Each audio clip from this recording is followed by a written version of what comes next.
saudara-saudari sekalian, kenapa satu hal ini Bante sampaikan?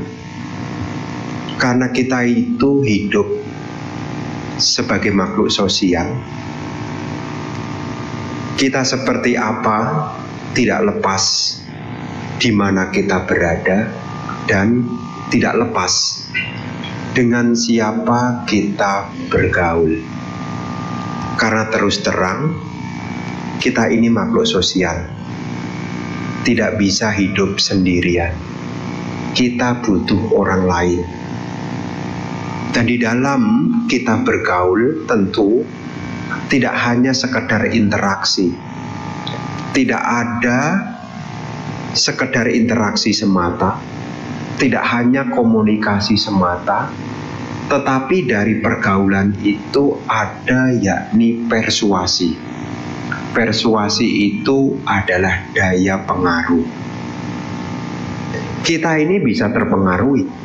Kenapa kita bisa terpengaruhi? Karena kita bisa mendengar.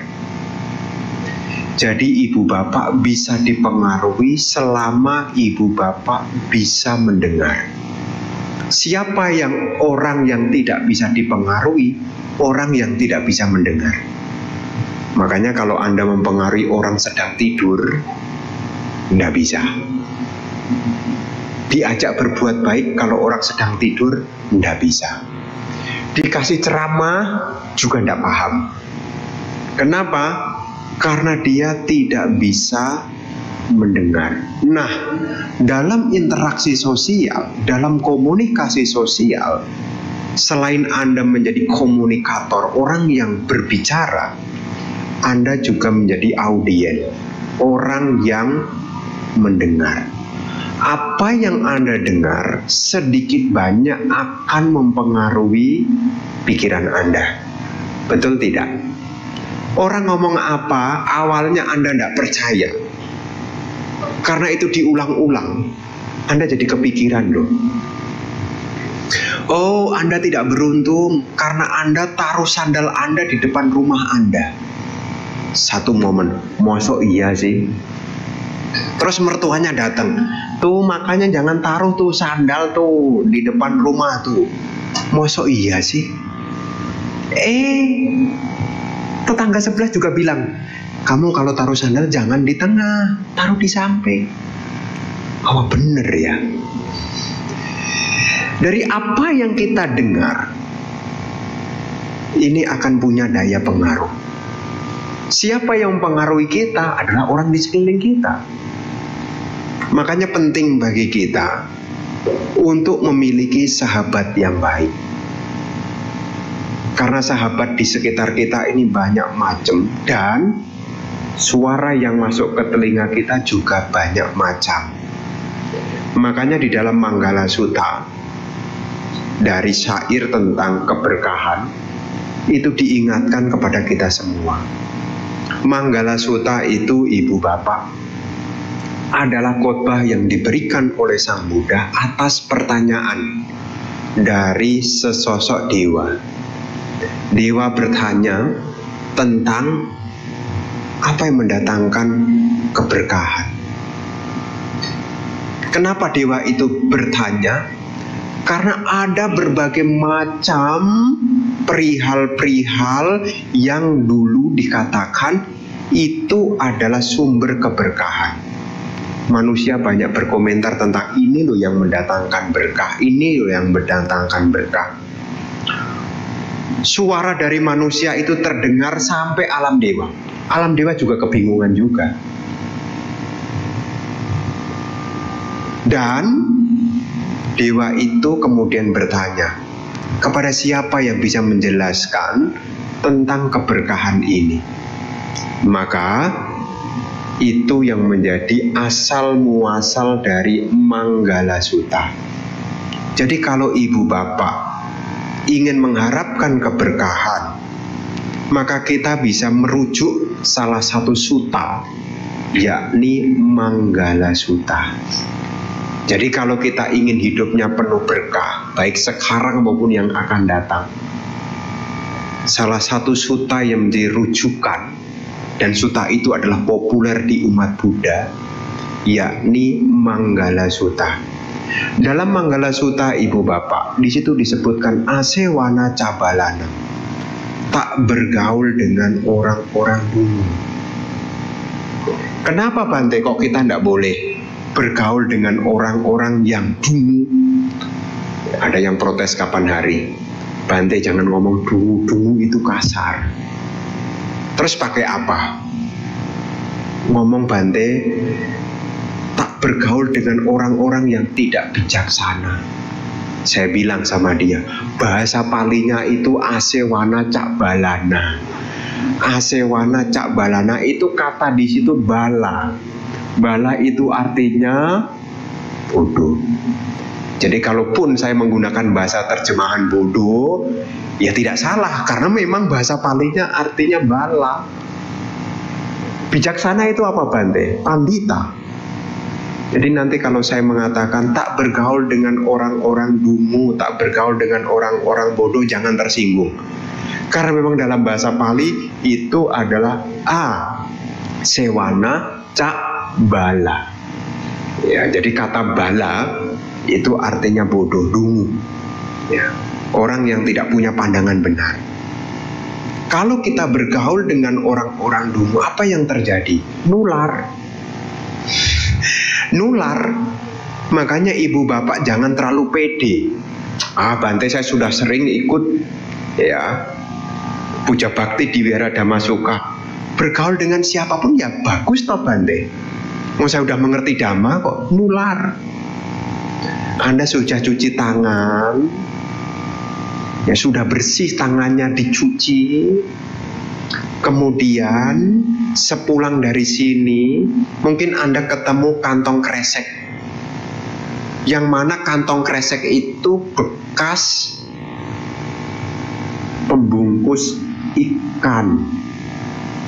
Kemudian Anda pegang. Tangan yang sudah bersih bisa amis. Jangan berkata, oh Bante itu sudah saya bersih, udah pakai antiseptik. Tapi kalau kita salah memegang kantong kresek yang berbau amis, meskipun tangan yang bersih bisa menjadi ikut amis juga. Kenapa tangan kita bisa menjadi amis? Karena kita menyentuh barang yang amis tadi.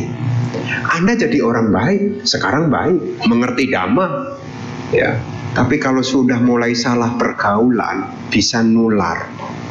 Karena promosi kebaikan sama promosi keburukan, mana yang lebih menarik? Promosi kebaikan sama promosi keburukan, mana lebih menarik? Promosi meditasi menarik tidak? Di Wihara Dhammasuka ini ada jadwal meditasi loh. Hari apa? Jumat. Kira-kira promosinya menarik enggak? Promosinya menarik, ada bannernya, ada posternya. Meditasi setiap hari Jumat. Berminat enggak? Free loh. Berminat enggak? Mikir dulu. Ya, mikir dulu. Tetapi ada hal-hal yang sebaliknya.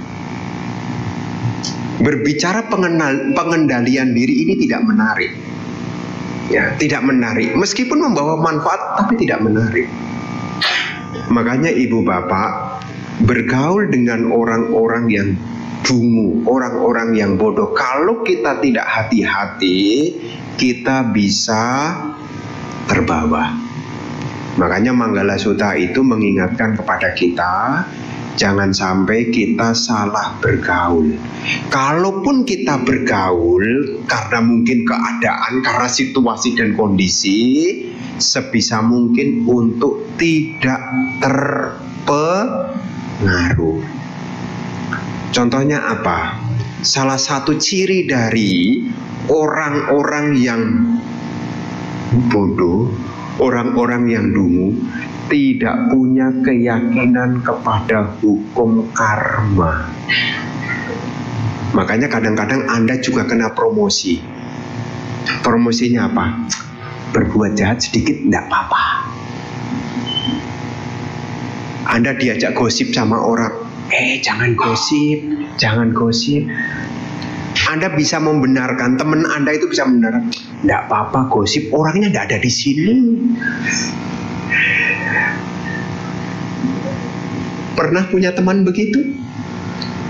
Ngomongin orang, kemudian, jangan ngomongin orang, itu karma buruk. Alah, tidak apa-apa, orangnya tidak ada di sini. Itu seolah-olah, seolah-olah hukum karma itu tidak berlaku. Ya berbuat jahat sedikit tidak apa-apa, kamu masih punya perbuatan baik yang lainnya kok. Ya hari ini kamu sedikit melakukan keburukan, tidak apa-apa, bisa berbuat baik lagi. Dari siapa yang komen begitu? Teman-teman yang tidak punya keyakinan kepada hukum karma. Ya makanya hati-hati. Ya hati-hati. Ya. Kadang-kadang saya pun juga diajak-ajak juga. Ya, jangan ngomongin orang. Bante, ini kebenaran loh Bante. Ini kebenaran loh Bante. Ini apa adanya loh Bante. Sekedar Bante tahu aja katanya. Tapi lama-lama daya pengaruh itu juga nempel. Apa jangan-jangan dia juga ya? Dari siapa? Ini juga bisa dari teman-teman yang tidak bijaksana.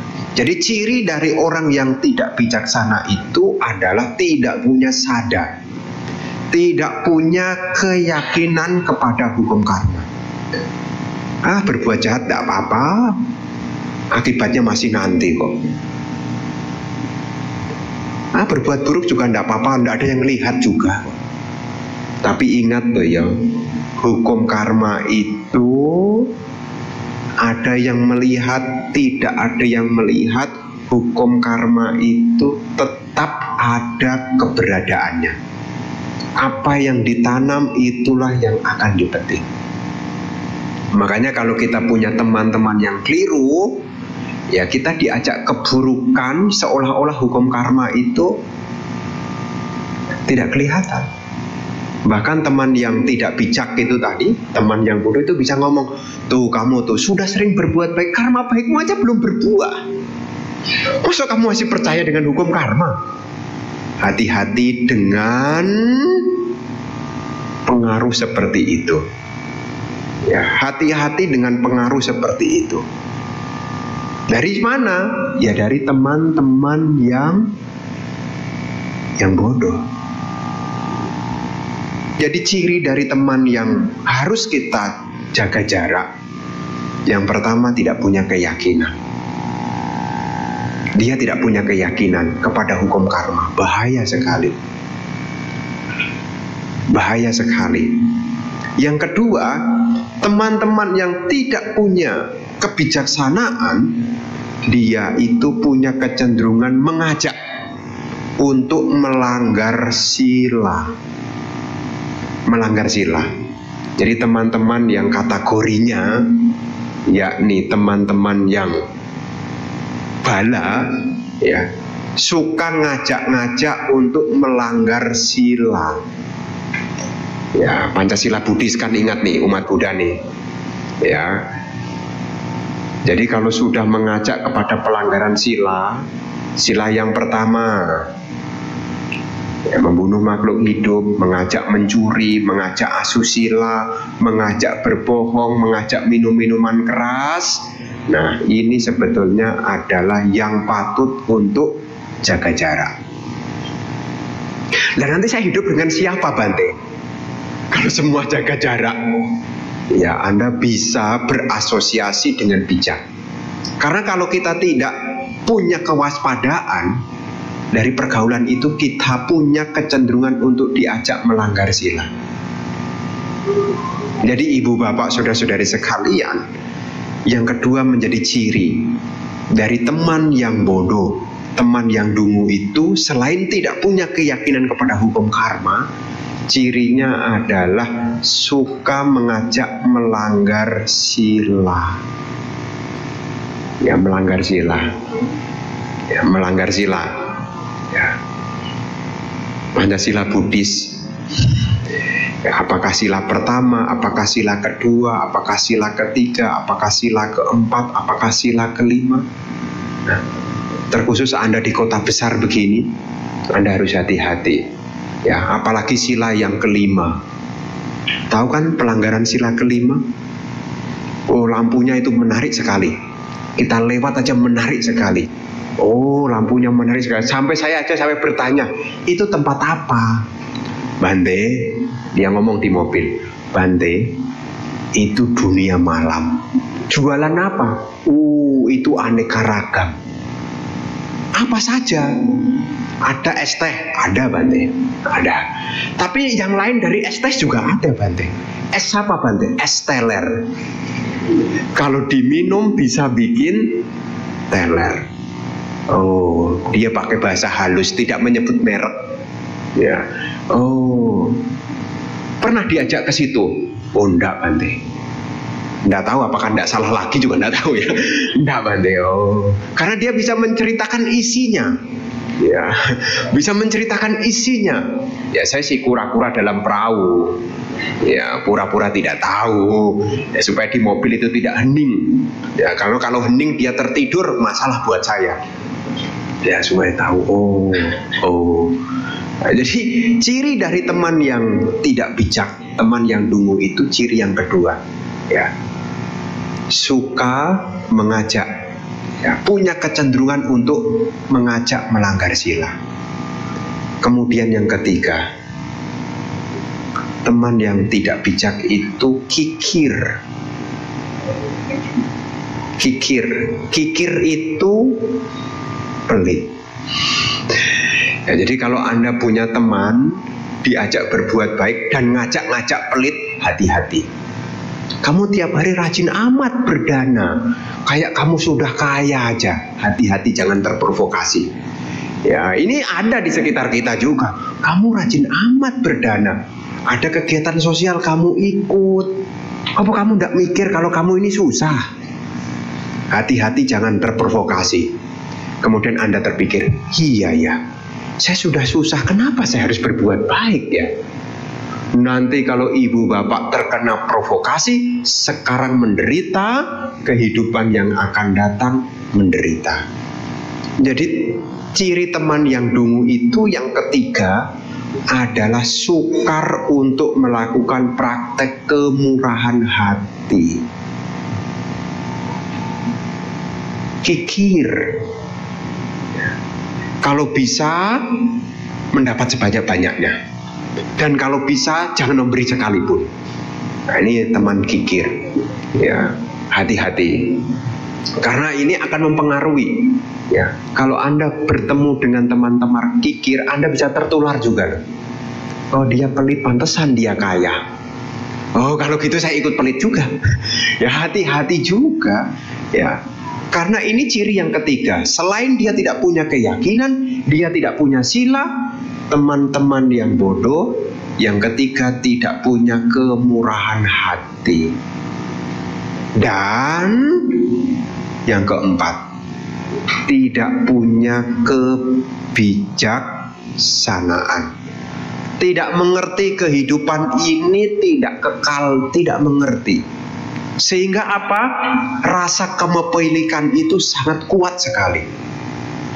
Sehingga apa? Ketika dia berpisah dengan yang dicintai, sangat menderita. Makanya ini bahaya kalau kita bergaul dengan teman-teman yang bodoh. Makanya kita jangan sampai menjadi orang yang bodoh itu.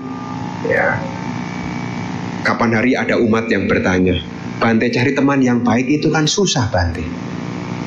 Kalau kita cari teman yang baik susah, kita harus jadi orang baik dulu.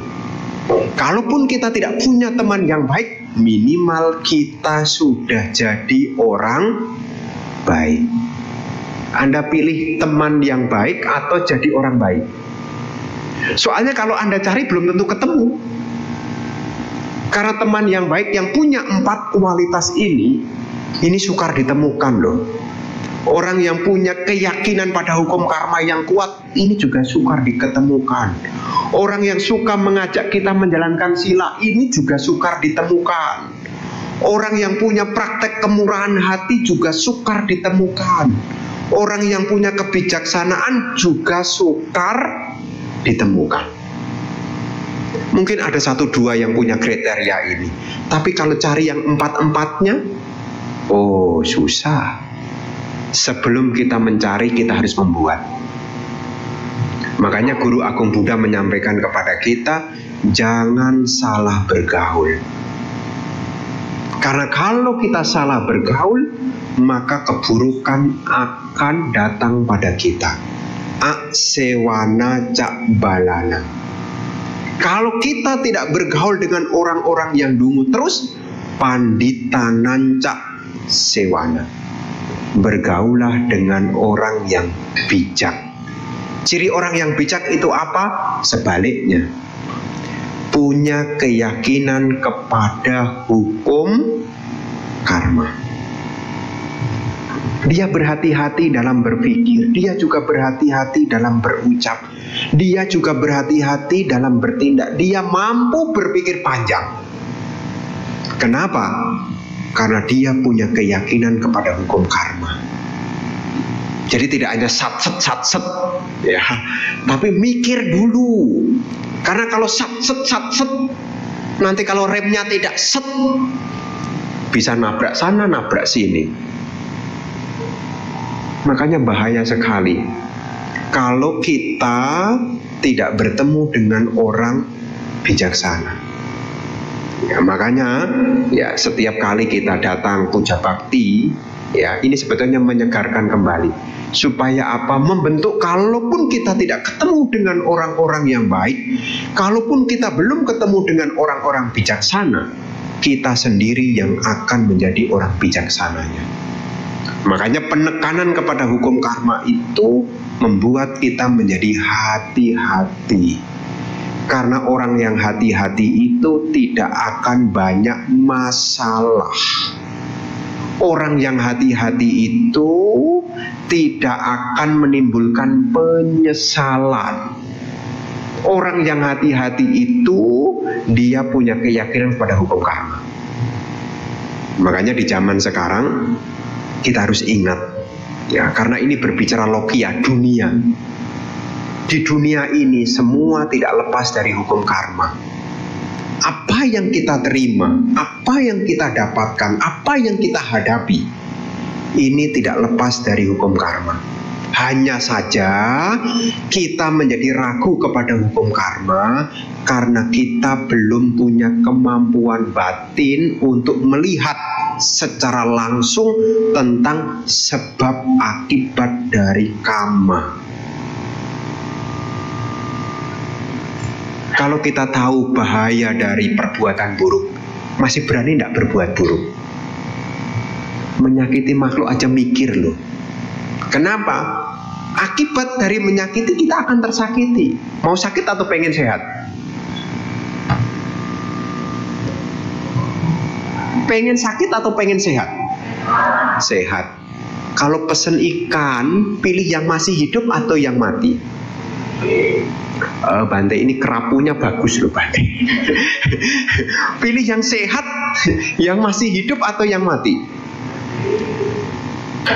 Ada sebagian, karma itu berbuahnya nanti. Yang penting sekarang kan hauce dulu. Iya, sekarang kita hauciak makan enak, siap-siap tuh. Iya. Ketika Anda makan yang enak, melanggar sila. Hati-hati, buah karma itu akan datang. Makanya kalau hidup kita ada sakit, saya pun menyadari ibu bapak, kalau ada sesuatu yang tidak berkenan dengan tubuh saya, salah satu yang saya ingat, mungkin dalam kehidupan sebelumnya, saya juga sudah melakukan pelanggaran sila pertama. Akibatnya apa? Ada rasa sakit. Jadi kalau kita ingat hukum karma, ya, makanya teman-teman yang baik itu selalu mengingatkan kita, membuat kita jadi hati-hati. Ingat karma, ingat karma. Mau berbuat, pikir dulu. Kita sudah punya niat baik atau belum, mikir dulu. Mau ngomongin orang, mikir dulu. Mau mikir tentang keburukan, mikir dulu. Kenapa? Karena setiap momen demi momen ini tidak lepas dari karma. Ya, makanya kita sebagai umat Buddha ini satu keberuntungan. Ya, ada teman-teman yang baik yang selalu mengingatkan. Ya, salah satu ini kan Kalyana Mita nih. Hubungan Anda dengan saya ini kan memang secara secara sosiologi Buddhis hubungannya kan ya ke atas ya, hubungan antara guru dengan murid. Tapi secara Kalyana Mita kita ini sahabat. Sahabat itu artinya saling mengingatkan. Dan kewajiban Bante itu juga memenuhi kriteria dari sahabat, mengingatkan. Mengingatkan tentang apa? Hukum karma. Jadi kalau ada umat Buddha kok jauh-jauh dari Bante, kasihan loh. Karena tidak ada yang bisa ngasih tahu. Ya. Karena yang berani ngasih tahu Anda siapa? Kan salah satunya kan saya. Bu, Pak, ingat tuh ya hukum karma. Anda memang kalau yang ngasih tahu teman Anda mau ngeyel. Tapi kalau yang ngasih tahu saya, mosok si Bante baca suta. Baca suta. Sutanya apa Bante? Cula kama wibangga. Ya, cula kama wibangga. Apa yang kamu tanam itu yang akan kamu petik. Coba kamu pikir matang-matang. Kalau kamu ikuti yang baik, berkah pada kamu. Tapi kalau yang buruk kamu ikuti, masalah ada pada kamu. Kamu pengen berkah atau pengen masalah? Semua kembali kepada kamu. Mikir akhirnya. Terus masaknya kapan Bante? Ya siap-siap. Ya siap-siap. Makanya teman-teman yang baik, ciri dari orang yang bijak, dia datang kepada kita, dia menyampaikan tentang hukum karma. Dan yang kedua, teman yang bijak datang kepada kita menyampaikan tentang pentingnya memiliki perilaku yang baik, sila. Karena teman-teman yang baik itu, yang kedua, dia akan mengingatkan dan menunjukkan tentang berharganya memiliki sila yang baik. Jadi bukan ngajak melanggar sila, tapi mengingatkan tentang sila, bahaya. Ya, kapan hari ada umat Buddha yang sebetulnya minta pertimbangan saya, Bante, kalau ada undangan pesta, teman saya itu buka alkohol, kalau sedikit tidak mabuk bagaimana Bante? Saya bilang, saya bukan hakim ya. Ya, jadi bukan negosiasi dengan saya ya. Ini meskipun sedikit, ini juga punya dampak, yakni lemahnya kesadaran. Dan saya sampaikan, bukan menakut-nakuti. Saya bukakan dalam sutta nih, buta nih, Anguttara Nikaya. Bahaya dari minum-minuman keras. Kalau dia tidak jatuh di alam neraka, lahir kembali, kalau tidak jatuh di alam neraka, jatuh di alam binatang. Kalau dia lahir jadi manusia, menjadi orang yang punya kecerdasan rendah. Mikir enggak? Mau? Oh gitu ya Bante ya. Jadi ketika dia mau minta negosiasi, akhirnya, oh begitu ya Bante. Ya. Jadi kalau siapa tahu di antara Anda tiba-tiba datang ke BSD, kemudian minta waktu saya untuk membicarakan, mendiskusikan tentang bagaimana Bante alkohol kalau sedikit tapi tidak mabuk Bante, langsung saya bukakan Anguttara Nikaya. Ya, ini bahaya. Siapa yang mengatakan Guru Agung Sang Buddha? Guru Agung Sang Buddha punya kualitas, yakni Lokawidu. Lokawidu itu pengetahu segenap alam. Beliau tahu makhluk lahir jadi apa, akibat dari apa. Makhluk seperti apa, akibat dari melakukan apa. Dan apa yang beliau ketahui, itulah yang beliau sampaikan. Dan itu tertulis dalam Tipitaka. Saya ragu-ragu Bante, apakah benar? Kadang-kadang ada umat Buddha itu yang agak suka ngeyel. Ngeyelnya apa? Suta ini kan ditulis manusia, Bante. Ya, suta ini kan ditulis manusia, Bante. Kan kalau dia tidak suka kan dia bisa nulis, Bante. Saya bilang, yang nulis adalah arahat. Arahat itu apa, Bante? Seseorang yang telah lenyap dari lobah dosa moha, tidak ada kepentingan akan dunia ini. Oh gitu ya, Bante. Dia sudah tidak punya alasan lagi untuk menyangkal. Apakah dia diam menerima ataukah dia diam dengan kejengkelan? Ya, yang jelas kewajiban menjadi teman yang baik. Yang kedua, kalau kita bergaul dengan orang bijak itu akan diingatkan betapa berharganya memiliki sila. Makhluk-makhluk terlahir di alam surga itu juga tidak lepas dari praktek sila. Makhluk-makhluk lahir di alam manusia juga tidak lepas dari praktek sila. Ya, makanya Sang Buddha mengingatkan kepada kita dalam Manggala Sutta, bergaulah dengan orang bijaksana. Ya. Kadang-kadang di sekitar kita ada yang tidak suka loh dengan Anda yang punya sila yang baik. Ya, ada yang guyonan gitu. Ini sok suci, ini calon biku. Ada tuh, ya saya sering kali, Bante ini biar ikut Bante aja, Bante silanya dia itu bagus loh, Bante 5 silanya bagus, kelihatannya dia potensi loh, Bante jadi biku, Bante ajaklah Bante dia. Itu aset berharga untuk Anda, supaya mengingatkan Anda tentang pentingnya punya sila. Ada punya sila yang baik, Anda harus rawat, bukan malah dijauhkan, malah disuruh ikut Bante. Loh ya ada kadang-kadang. Kapan hari saya diundang orang Sinciaan itu di rumah orang, kumpul-kumpul gitu ngobrol. Bante, ini dia potensi loh Bante jadi biku, Bante. Tahu dari mana? Bante lihat tuh, dari rambutnya aja udah cocok loh Bante katanya. Terus saya bilang, silanya itu bagus loh Bante.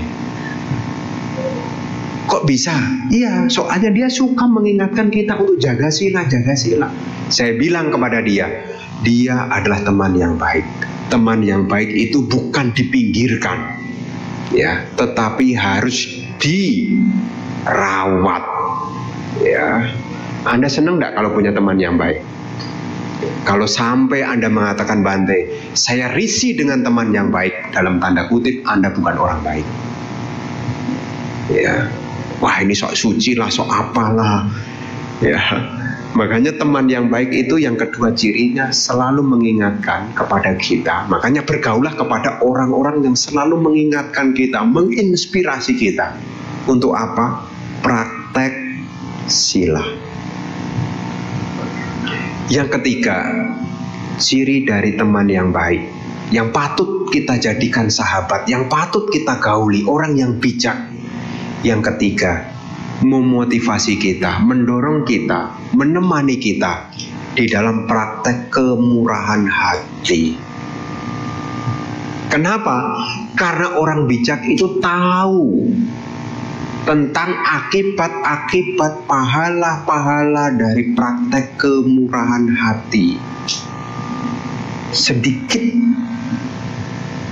diajak untuk berdana.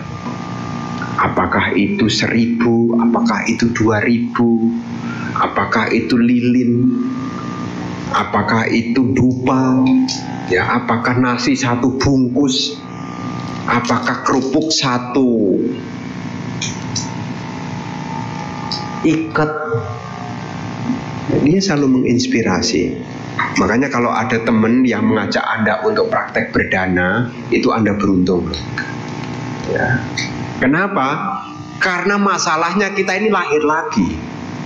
Dan ketika kita lahir lagi, masih pengen makan lagi enggak? Kalau lahir lagi jadi manusia, pengen makan enggak? Udah enggak kepengen makan. Karena setiap kali saya ketemu umat Buddha kalau rajin gitu, kamu kok pagi-pagi sudah ke Jakarta? Bante, ini demi sesuap nasi dan segenggam berlian. Segenggam berlian untuk apa, Bante? Ini juga untuk cari nasi lagi. Artinya kita masih butuh makan. Makhluk-makhluk tidak akan kekurangan makan kalau makhluk-makhluk itu mau berbagi apa yang dimiliki. Jadi ibu bapak, ya, jangan sampai kita salah pergaulan menyebabkan kita jadi kikir. Dan jangan kali-kali Anda bosan ya dengan mendengarkan berdana lagi, ngajak berdana. Ingat loh ya, apa yang kita tanam itu akan kembali kepada kita. Dan apa yang kita miliki, cepat atau lambat, kalau tidak kita gunakan akan kita tinggalkan. Anda punya apapun akan Anda tinggalkan. Anda jaga. Ini kan mendekati bulan April nih. Sudah laporan SPT belum? Anda sudah menghitung aset Anda, berapa aset Anda yang Anda miliki? Apakah Anda akan bawa semuanya? Anda yang paling gunakan itu tidak sampai 50% dari apa yang Anda laporkan SPT itu loh. Aset Anda, ya, aset Anda itu Anda buat laporan, ya. Kalau aset yang Anda miliki tidak sedikit, apakah mungkin 0,5%? Kebanyakan enggak kalau 0,5%? Sedikit 1/4%, kalau tidak Anda gunakan untuk kebaikan, akan Anda tinggalkan. Anda sudah kerja keras, endingnya Anda tinggalkan. Itu namanya bekerja dengan sia-sia. Oh, ngumpulkan tidak digunakan kan sia-sia. Ibaratnya sudah ngambil piring, dikasih makanan, tetapi makanannya tidak dimakan. Sudah bekerja, mengumpulkan kekayaan, tapi kekayaannya tidak sebagian dipakai untuk kebajikan. Nah, teman-teman yang bijak itu mengingatkan, yang ketiga, sedikit banyak, jangan sampai kita lupa untuk memberi. Karena kita tidak bisa komplain, tidak bisa negosiasi. Bante, saya akan rajin berdana kalau sudah tua. Atau mungkin berkata, Bante, saya akan berdana dengan totalitas kalau semua urusan selesai. Masalahnya bukan urusan selesai, ya. Karena kita hidup ini kita tidak tahu. Makanya orang bijaksana itu yang ketiga mengingatkan kepada kita pentingnya praktek berdana, praktek kemurahan hati. Dan yang keempat, teman bijaksana itu mengajarkan kita untuk memunculkan kebijaksanaan. Suka ngajak-ngajak kita untuk mendengarkan dhamma. Supaya apa? Supaya kita sedikit banyak mengerti kehidupan yang kita jalani ini tidak kekal. Dari mana kita paham kehidupan yang kita jalani ini tidak kekal? Ya dari mendengar dhamma. Siapa yang ngajak kita mendengarkan dhamma? Kalau bukan teman bijaksana, siapa yang mengajak kita untuk mendengarkan dhamma? Makanya Anda beruntung kalau dalam hidup ini masih ada orang yang mengingatkan Anda untuk ayo ini hari Sabtu datang ke wihara, selain puja bakti, poin penting juga mendengarkan dhamma. Untuk apa? Untuk memunculkan kebijaksanaan. Salah satu tanda dari bijaksana itu mampu memahami fenomena apapun dalam hidup ini tidak ada yang kekal.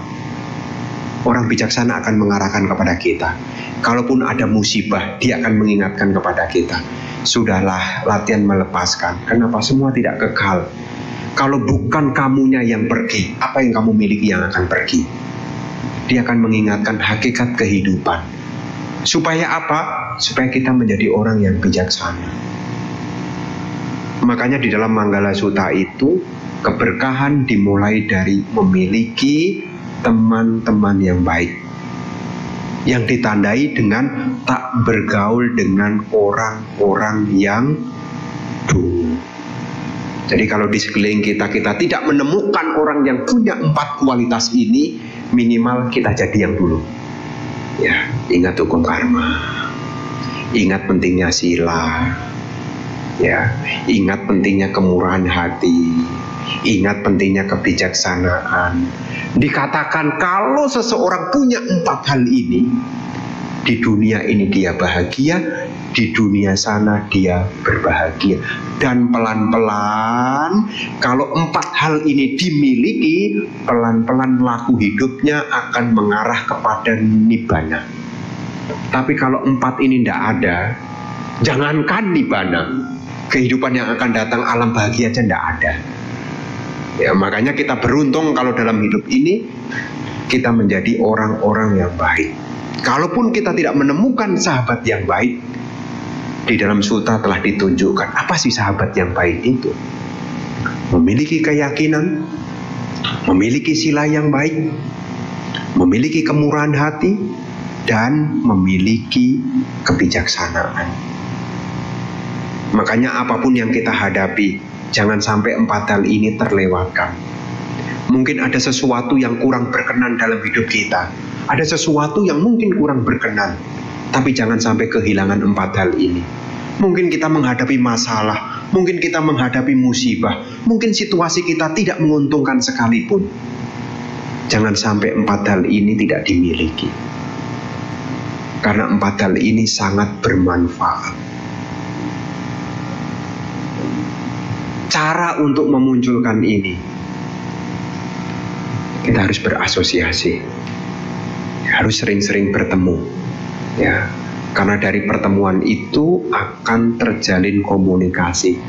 Dari komunikasi itu ada sesuatu yang masuk menjadi informasi dan menjadi inspirasi, motivasi untuk terus dikembangkan. Karena kita lahir sebagai manusia ini adalah kesempatan yang sangat-sangat berharga. Ya, sangat-sangat berharga. Terkhusus sebagai makhluk dunia, logia, keyakinan kepada hukum karma harus dipegang kuat-kuat. Ya, harus dipegang kuat-kuat. Kalau kita menjalankan sila, praktek kemurahan hati, memunculkan kebijaksanaan, ini semua juga tidak lepas dari peranan nomor 1, yaitu sada, keyakinan. Para bapak dan ibu, saudara-saudari sekalian, di topik yang lain, Guru Agung Buddha juga menyampaikan betapa berharganya memiliki teman-teman yang baik. Dalam Anguttara Nikaya kelompok 10 tentang Awijja Sutta, Sutta tentang ketidaktahuan, di situ Guru Agung Buddha menyampaikan kenapa seseorang diliputi kebodohan batin, kenapa seseorang itu diliputi oleh micaditi, pandangan keliru. Di dalam Awijja Sutta disebutkan di sana karena dia tidak punya teman-teman yang baik. Kalau seseorang itu punya teman yang baik, yang pertama, seseorang punya teman yang baik, dia akan mendengarkan Dhamma sejati. Jadi teman-teman yang baik itu akan mengarahkan kita untuk mendengarkan Dhamma sejati. Dari mendengarkan Dhamma akan menuntun kita punya keyakinan. Dari punya keyakinan akan menumbuhkan kebijaksanaan yoniso manasikara. Dari adanya yoniso manasikara, kita menjadi orang yang perhatian dan punya kebijaksanaan, sati sampajana. Pintu indria kita akan terjaga. Kebaikan akan berkembang melalui pikiran, ucapan, dan perbuatan. Sati patana berkembang. 7 faktor pencerahan akan muncul. Wija mimuti akan berkembang. Pengetahuan dan keterbebasan akan dimiliki. Awija menjadi lenyap. Yang ditandai dengan apa? Yang pertama, memiliki sahabat-sahabat yang baik. Jadi kotoran batin sekalipun awija bisa lenyap, itu juga tidak lepas dari yang pertama, punya teman-teman yang baik. Kalau Anda mau praktek spiritual yang mengarah kepada nibbana, Anda juga harus memiliki teman-teman yang baik. Dari teman yang baik, seseorang akan mendengarkan Dhamma sejati. Dari mendengarkan Dhamma sejati, seseorang akan muncul keyakinan. Dari keyakinan orang akan memunculkan kebijaksanaan, yoniso manasikara. Dari Yoniso Manasikara dia akan praktek sati sampajana. Dia akan penuh perhatian disertai dengan kebijaksanaan. Dia pintu indrianya terkendali.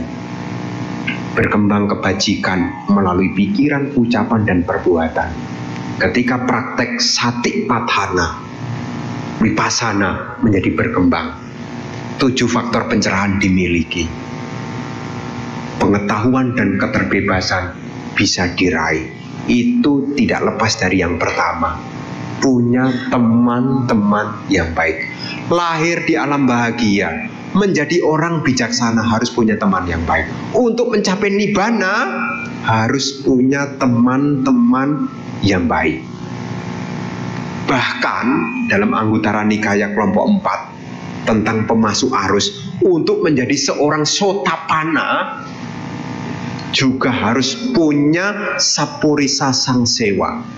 Sapurisa Sangsewa itu juga tidak lain adalah Kalyanamitta, teman yang baik. Jadi Sotapanna harus punya teman yang baik. Makanya penting bagi kita untuk memunculkan, mengenali siapa sih orang-orang yang patut kita jadikan teman dekat. Ya, istilahnya sekarang itu bestie. Ya, bestie. Siapa yang bisa kita jadikan bestie? Ya, saya awalnya tidak tahu bestie itu apa gitu. Kadang-kadang saya juga norak juga ya. Ya sampai tanya, bestie itu apa? Nah, sahabat baik. Oh. Siapa yang bisa dijadikan sahabat yang baik? Ya, bukan hanya teman yang bisa diajak nongkrong. Ya, teman yang baik secara dhamma adalah mereka yang punya 4 kualitas. Punya keyakinan kepada hukum karma, punya sila, punya praktek kemurahan hati, dan punya kebijaksanaan. Ada dalam salah satu sutta dikatakan, seandainya kita tidak menemukan sahabat yang baik, lebih baik kita jalan sendirian. Ya, lebih baik jalan sendirian kalau tidak menemukan teman-teman yang baik. Tapi kalau ketemu teman yang baik, jangan pisah. Kenapa? Dia amat sangat membantu. Ya, jadi ibu bapak saudara-saudari sekalian, teman yang baik ini harus kita upayakan. Kenapa hal ini perlu Bante sampaikan? Makin kesini teman kita ini bermacam-macam. Kita tidak tahu latar belakangnya, kita juga tidak tahu motivasinya. Tapi 4 hal ini bisa kita ketahui. Ketika kita berbicara, ketika kita berkumpul, kita bisa melihat 4 kualitas itu. Bagaimana keyakinannya, bagaimana silanya, bagaimana kemurahan hatinya, termasuk bagaimana level tingkat kebijaksanaannya. Karena kita hidup ini sosial, ya. Tadi siang waktu ODM ada yang bertanya, Bante, sekarang manusia ini kemungkinan untuk naik dan merosot mana yang lebih banyak? Untuk naik atau merosot mana lebih banyak? Ya, saya mengatakan lebih banyak merosot. Kok bisa ya Bante? Saya bilang, sekarang sedang masanya kemerosotan. Apa dasarnya Bante? Ada dalam Cakkawati Sihananda Sutta. Setelah Guru Agung Parinibbana per 100 tahun akan mengalami masa pengurangan usia 1 tahun. Ada hubungan korelasi positif antara umur dengan sila. Kalau umur manusia ini bertambah, itu ditandai dengan sila yang meningkat. Umur manusia menurun ditandai dengan sila yang menurun. Dan sekarang kita sedang masuk di masa penurunan. Hati-hati, jangan ikut turun. Ya, meskipun sekarang sudah masa fasenya penurunan, hati-hati, jangan ikut turun. Jangan ehipasiko yang bawah. Bante, apa iya sih Bante? Neraka itu panas. Kan Dhamma ini ehipasiko. Masa iya sih Bante? Masa orang kikir itu jadi makhluk peta sih Bante? Saya mau coba dah. Nah, jangan yang merosot, jangan. Yang merosot jangan. Cobalah yang bagus. Kalau kita punya sila, apa benar si Bante lahir di alam dewa? Eksperimen itu yang bagus itu loh. Ya, jangan eksperimen itu yang tidak bagus. Bener nggak Bante? Kalau saya praktek samadhi, nanti bisa lahir di alam Brahma. Nah, itu yang baik-baik. Jangan eksperimen yang buruk-buruk. Mosok si Bante manusia, mosok bisa lahir jadi binatang. Ada loh umat Buddha yang ngeyel begitu. Ada loh. Mosok si Bante manusia bisa lahir jadi binatang. Iya. Gimana Bante caranya? Bisa. Apa caranya Bante? Anhiri anotapa. Apa itu anhiri anotapa?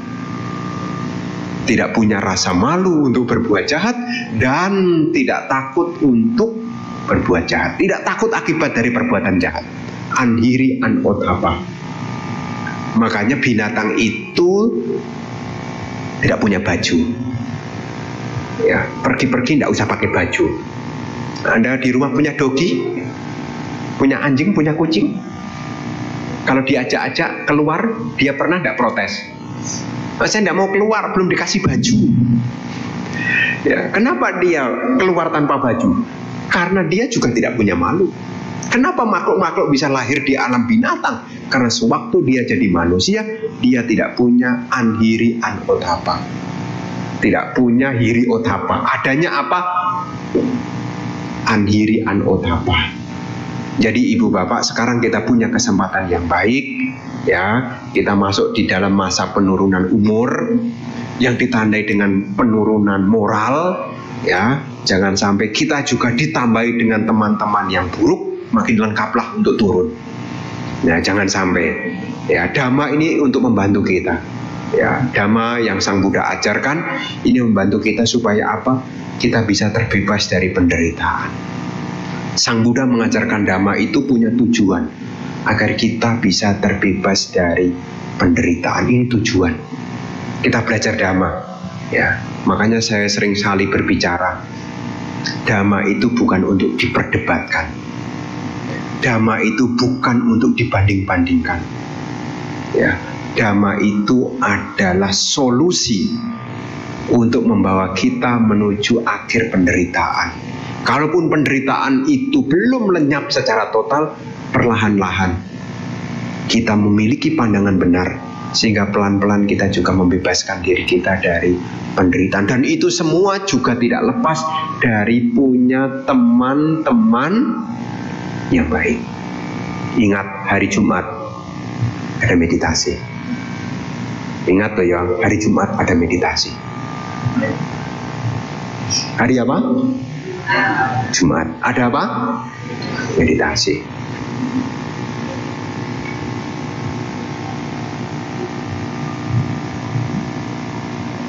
Kenapa saya sampaikan itu?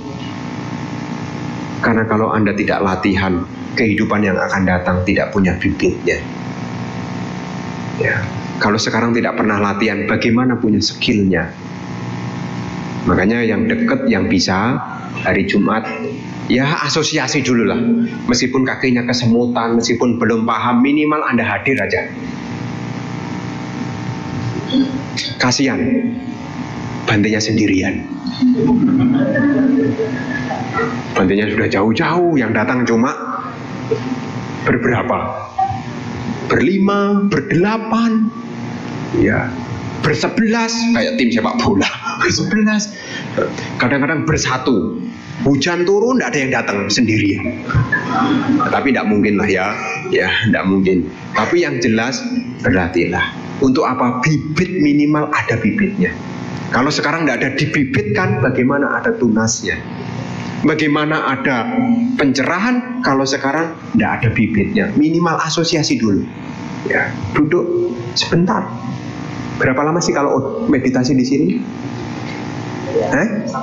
Dari jam berapa sampai jam berapa? Puja bakti sampai jam?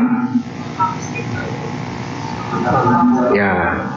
Dan tolong kalau ikut meditasi tuntas. Jangan datang giliran meditasi hilang. Arahan sama-sama pembukaan banyak. Tahu-tahu meditasi selesai. udah hilang. Ya ini penting ya, karena Bante juga sahabat yang baik juga mengingatkan betapa berharganya meditasi itu. Ya, ini juga bagian dari praktek dhamma juga.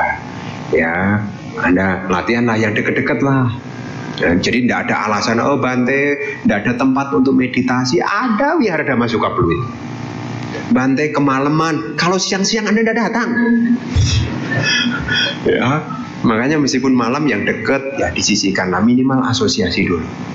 Ya, karena ketika Anda ikut meditasi, Anda juga sedikit banyak akan mendengarkan dhamma juga. Ya, ini selain untuk memotivasi Anda, ini juga untuk kepentingan Anda. Ya, ini yang ingin Bante sampaikan ya, sebagai bentuk perenungan lah. Ya, pengingat kembali. Ya, apalagi sekarang kan masuk bulan Cengbeng tuh. Ya, sebelum kita dicengbengkan, ya, mesti ingat-ingat ya untuk mendorong diri dalam kebaikan. Ya, semoga keberkahan menyertai kita semua. Semoga kita pelan-pelan maju dalam dhamma hingga akhirnya kita dapat merealisasi nibbana. Semoga semua makhluk berbahagia. Sabbe sata bhavantu sukhitata.